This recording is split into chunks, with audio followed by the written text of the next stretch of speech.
I'm Nicholas Hernandez, Supervisor of Open Waterways South and Watershed Protection.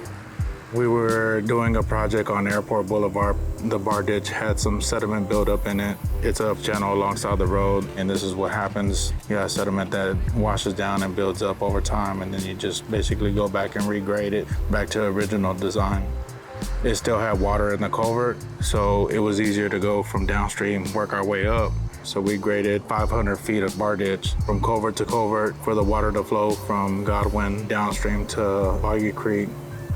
In some areas, we barely scraped. And then at the culvert where the water was built up, you had 3 foot of sediment. We removed a little bit over 100 tons out of that bar ditch. So now this is gonna allow, when it rains, the water is gonna be able to flow downstream and get to Boggy Creek with no issues. We get a lot of thank yous from a lot of citizens that see the work that we're doing, appreciate what we're doing.